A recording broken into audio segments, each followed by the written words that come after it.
Mantecorp Skincare apresenta Saber não ocupa espaço. O samba, um dos patrimônios culturais mais importantes do nosso país, o orgulho nacional, né? Já houve uma época em que dava cadeia. Em 1890, 2 anos depois da Princesa Isabel assinar a Lei Áurea, foi criado no Código Penal o crime de vadiagem, que podia prender qualquer um que não provasse que tinha trabalho. E essa lei acabou enquadrando o samba como parte da criminalidade. Agora, para pensar. O cara era escravo, não tinha nenhuma formação profissional, educacional. Subitamente, assinou-se a Lei Áurea, o cara foi jogado na rua, não tinha onde morar, não tinha trabalho. Então, era um sistema altamente cruel. E o dono do escravo é quem era indenizado. Nessa época, bastava uma pessoa andar na rua com um pandeiro na mão para acabar na cadeia, com 30 dias de prisão.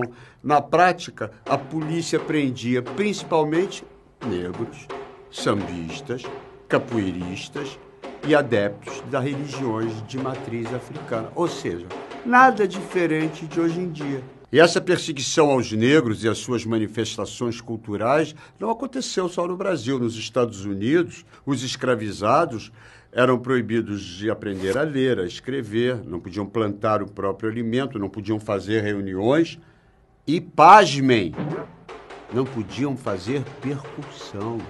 E foi por causa desta proibição de tambores, atabaques e agogôs que a música negra norte-americana foi pro soul. É por isso que os novos baianos cantavam: o tio Sam está querendo conhecer a nossa batucada. Porque então, enfim, a batucada aqui aconteceu e nos deu um maravilhoso samba.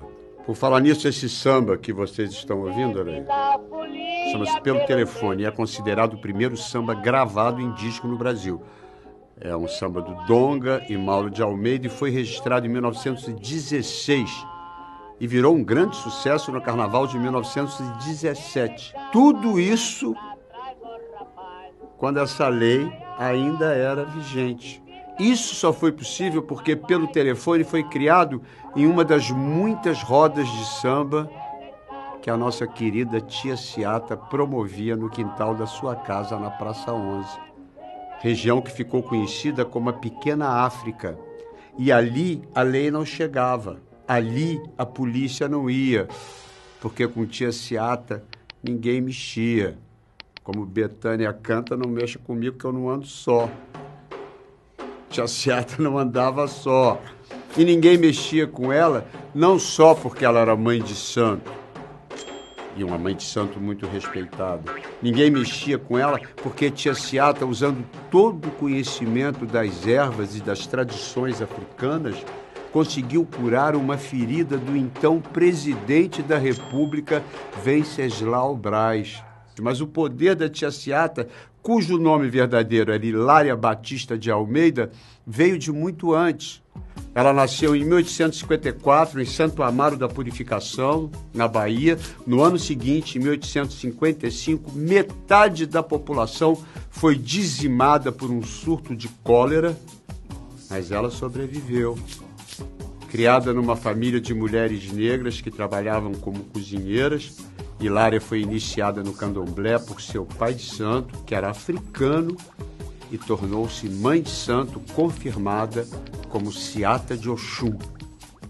Aos 22 anos, ela migrou para o Rio de Janeiro em busca de melhores condições de vida, no êxodo que ficou conhecido como a diáspora baiana.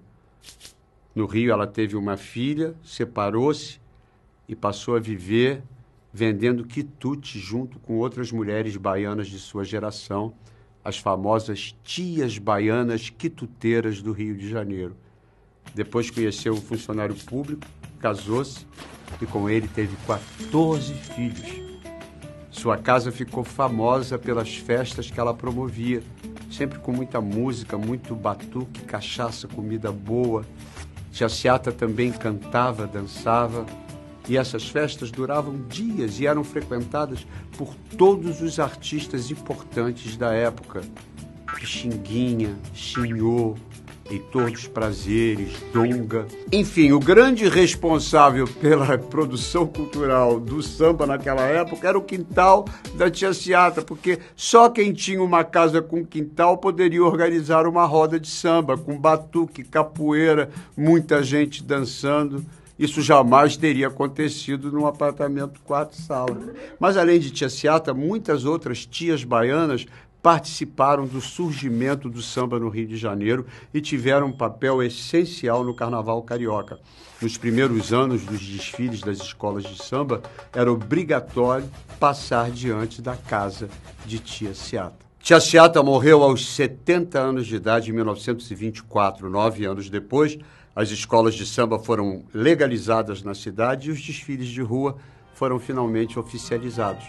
Até hoje, a ala das baianas das escolas de samba homenageiam essas tias, entre elas a maior de todas, a mãe do samba, Tia Ciata. É isso aí, minha gente. Saber não ocupa espaço. Apoio Mantecorp Skincare. Confiança que se sente na pele.